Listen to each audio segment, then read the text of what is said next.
নমস্কার দর্শক বন্ধুরা, আমি এসে গেছি রেখার রান্নাঘর নিয়ে। আমার আজকের রেসিপি পনির আফগানি বা আফগানি পনির। খুব সহজ আর চটজলদি একটা রান্না, আর খুব সামান্য উপকরণেই খুব সুস্বাদু একটা রান্না, আর তাড়াতাড়ি হয়ে যায়। তো দেখুন আমাদের এই রান্নাটা করতে কি কি লাগছে তো বলে নিই। প্রথমেই আমি নিয়ে নিচ্ছি 400 গ্রামের মতো পনির। সেটা আপনারা একটু বাড়িয়েও নিতে পারেন। এটা আমি কিউবের আকারে কেটে নিয়েছি, কিউব বা লম্বা আকারে আমি পনিরটাকে কেটে নিয়েছি। আর আমার লাগছে যা লাগছে, আমার দুটো মাঝারি সাইজের কুচি করে রাখা পেঁয়াজ, আদা, রসুন, 8-10 কোয়া রসুন নিচ্ছি। আর আদাটা আমি এই 1-1.5 ইঞ্চির মতো আদাকে আমি এভাবে কেটে রেখেছি। আর একটু আদা আমি নিয়ে নিয়েছি, সেটাকে আমি ঘষে রেখেছি। আর সামান্য রসুনও আমি ঘষে রেখেছি। আর আমার লাগছে ধনে পাতা। আর ধনে পাতার যে ডান্ডাটা আছে সেটাকে আমি বাদ করিনি, সেটাকে আমি ঝিরিঝিরি করে এইভাবে কুচি করে কেটে রেখেছি। কয়েকটা কাঁচা লঙ্কা নিয়ে নিয়েছি, ঝালটা টেস্ট অনুযায়ী দেবেন। অনেকের ঝাল কমও লাগে খেতে, আবার অনেকে একটু ঝালটা পছন্দ করে, সেই অনুযায়ী কাঁচা লঙ্কাটা দেবেন। নুন আর চিনি নিয়ে নিচ্ছি স্বাদ মতো। আর আমার লাগছে গোলমরিচের গুঁড়ো, সামান্য গরম মশলার গুঁড়ো, হলুদ সামান্য 1 চামচের মতো, 2 চামচ নিচ্ছি কাশ্মীরি লঙ্কার গুঁড়ো, 1 চামচের মতো নিচ্ছি আমি 1 চামচের মতো আমি নিয়ে নিচ্ছি এখানে জিরের গুঁড়ো, আর নিচ্ছি 2 চামচের মতো ধনের গুঁড়ো, টক দই এখানে 150 গ্রামের মতো টক দই, আর নিয়ে নিচ্ছি সাদা তেল। তো চলুন এবার আমি রান্নাটা শুরু করব।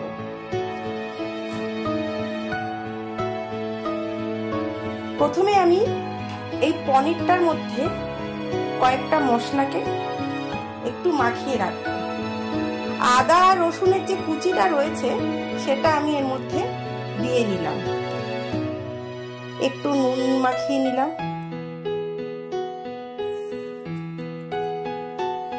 ধনে পাতার যে ডান্ডাটাকে কুচো কুচো করে রেখেছি সেটাকে পুরো এখানে আমি দিয়ে দিলাম।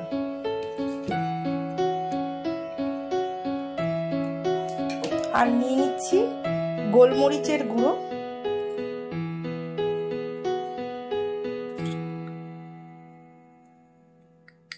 দু চামচের মতো গোলমরিচের গুঁড়ো আমি দিয়ে নিলাম।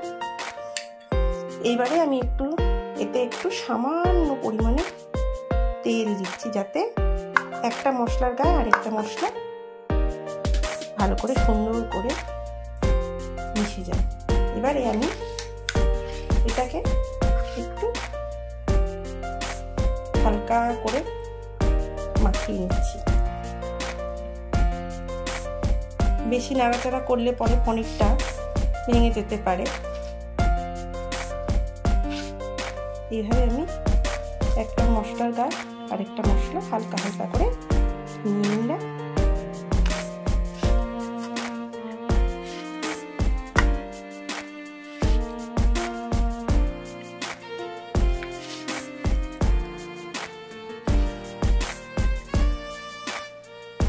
বেশি করতে গেলে ভেঙে যাবে। এবারে আমি এটাকে ঢাকা দিয়ে রেখে দেব, আর একটা মশলার পেস্ট তৈরি করার জন্য ওভেনে গিয়ে তৈরি করব। দেখুন ভাজা হয়ে এসছে, একদম ভাজবো না, লাল লাল করে তো ভেজেও নয়, জাস্ট এই যে পেঁয়াজ আদা রসুনের যে কাঁচা গন্ধটা ছেড়ে বেরিয়ে যাবে, সবকটা মশলা সুন্দর একটা গন্ধ বেরোবে। অথচ পুরো ভাজা হবে না বা রান্না হবে না, নরম হয়ে যাবে আঁচেতে। এইটুকু হয়ে গেলে হয়েই গেছে। দেখুন আজটা সামান্য একটু বাড়িয়ে নিলাম যাতে রান্নাটা একটু ফ্লেম পায়।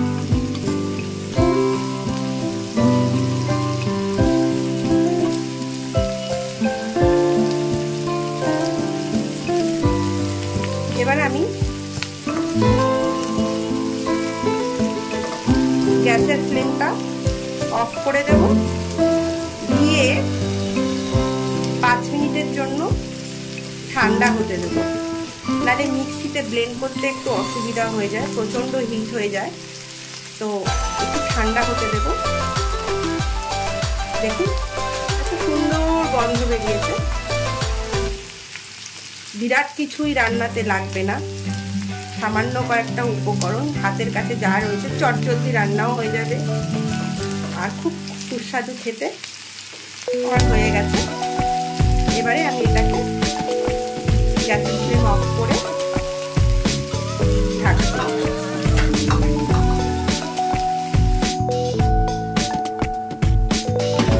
মিক্সি জারে এবারে আমি মশলাটা দিয়ে নেব।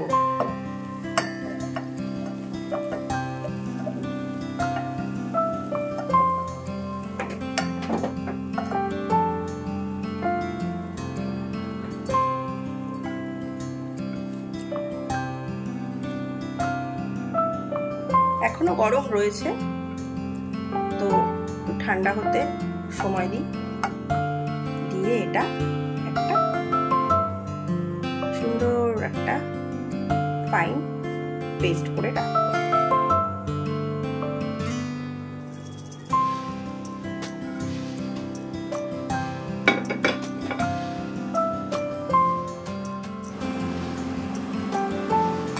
আর আমি এতে মেশাবো টক দইটা।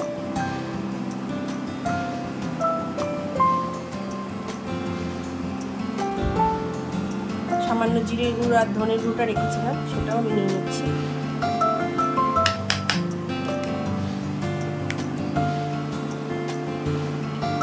গরম মশলার গুঁড়োটা সামান্য নিয়ে নিলাম। লঙ্কার গুঁড়ো আর হলুদের গুঁড়ো, এখানে আমি এমনি লঙ্কার গুঁড়ো ইউজ করিনি, যেহেতু আমি কাঁচা লঙ্কাটা দিয়েছি তার একটা ভালোই ঝাল আছে, তাই আমি এখানে সামান্য কাশ্মীরি লঙ্কার গুঁড়ো ব্যবহার করেছি। আর দিয়ে নিচ্ছি গোলমরিচের গুঁড়ো। এবারে আস্তে আস্তে আমি এটাকে ফেটিয়ে একটা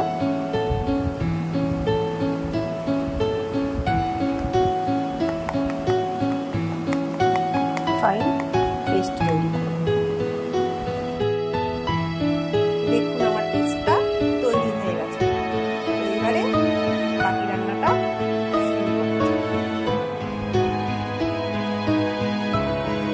ফ্রাই প্যানেতে আমি এবার একটু তেল দিয়ে দিচ্ছি, দিয়ে গ্যাসের ফ্লেমটা অন করলাম।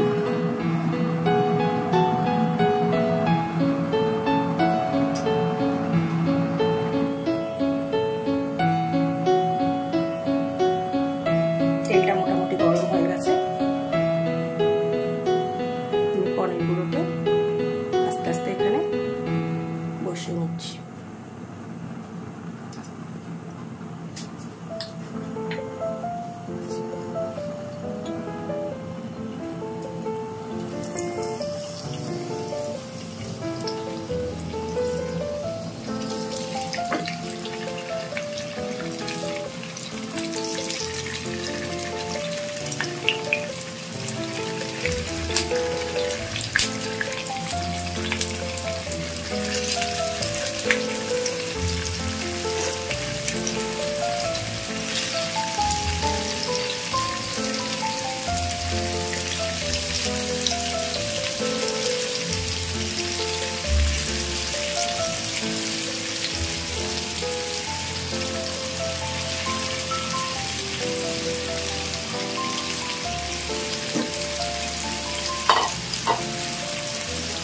একটু কমালাম আর এবারে পনিরগুলোকে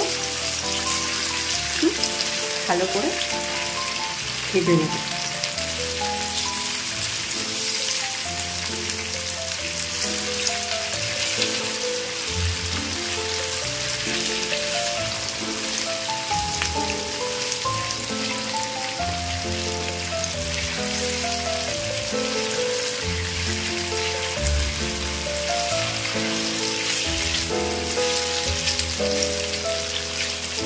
একদম লো ফ্লেম দেবো না, মশলাগুলোর গায়েতেই মেখে থাকবে আর এভাবেই আমি ভাজতে থাকবো।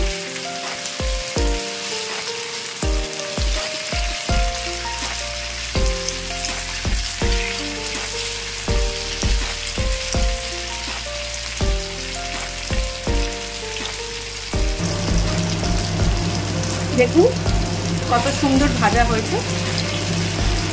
একটু লাল লাল করে ভাজলে একটা সুন্দর অদ্ভুত গন্ধ বেরোবে। এইভাবেই আমি পনিরটা ভেজে নেব।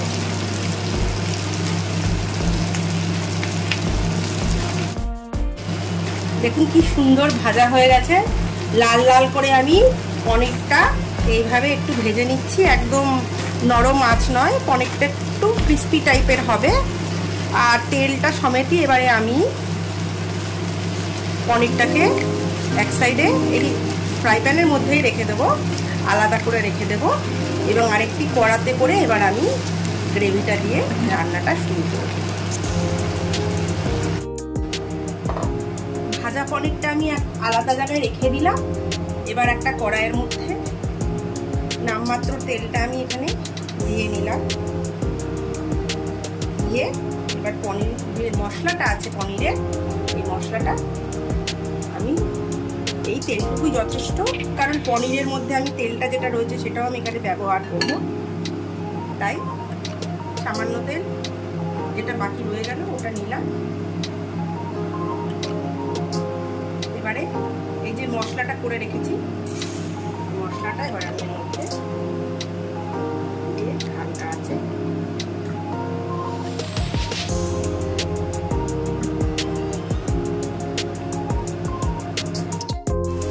দেখুন এটা ফুটতে শুরু করেছে। এইবারে আমি ফ্রাই প্যানে যে পনিরটা রেখেছিলাম তেল সমেত এর মধ্যে আমি দিয়ে দিলাম।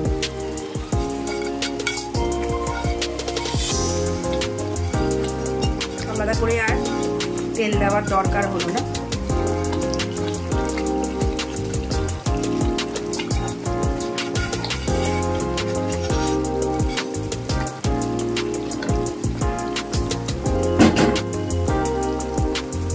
অদ্ভুত সুন্দর একটা গন্ধ বেরিয়েছে। এটা জিরা রাইস, নান, পরোটা, রুটি, রুমাল রুটির সঙ্গে জাস্ট এক কথায় জমে যাবে।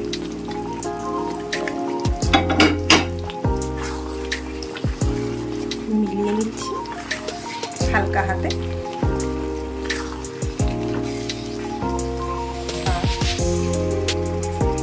উপর থেকে সামান্য আমি একটু ক্রিম ছড়িয়ে নিচ্ছি। ক্রিমটা অপশনাল, তাই প্রথমেই আমি ক্রিমটাকে শো করিয়ে নিই।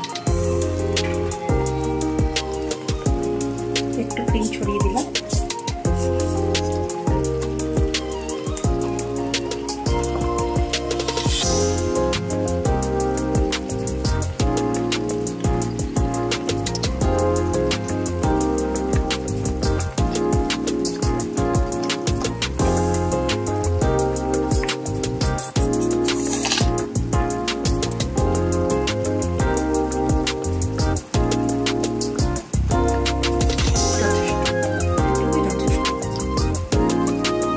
যেহেতু অপশনাল তাই প্রথমে আমি দেখিয়ে নিই। এটা দিতেও পারেন নাও দিতে পারেন, বাট ক্রিম একটা খাবারে আলাদাই টেক্সচার তৈরি করে দেয় আর খেতে অদ্ভুত সুন্দর টেস্ট লাগে। একটা ক্রিমিফাইড টেস্ট লাগে মুখে। হয়ে গেল। এবার আমি 5 মিনিটের জন্য ঢাকা দিয়ে রাখছি। দর্শক বন্ধুরা, আমার আফগানি পনির বা পনির আফগানি তৈরি। তো বাড়িতে আপনারা এইভাবেই তৈরি করে দেখুন কেমন লাগে খেতে, এবং সেটা আমাকে অবশ্যই কমেন্ট বক্সে জানান। আপনাদের খাওয়ার কেমন লাগলো সেই অভিজ্ঞতাটা আমার সঙ্গে শেয়ার করুন, তাতে আমার খুব ভালো লাগবে এবং আমি উৎসাহ পাবো আরও নতুন নতুন রান্না তৈরি করার। তো দর্শক বন্ধুরা, আজকে এই তৈরি রেসিপিটা আমি যেটা বানালাম সেটা খাওয়ার পর অবশ্যই জানাতে ভুলবেন না। আমার সঙ্গে থাকবেন এবং এই যে রেসিপিটা আপনারা দেখলেন তার জন্য রেখার রান্নাঘরের তরফ থেকে আপনাদেরকে জানাই অসংখ্য ধন্যবাদ।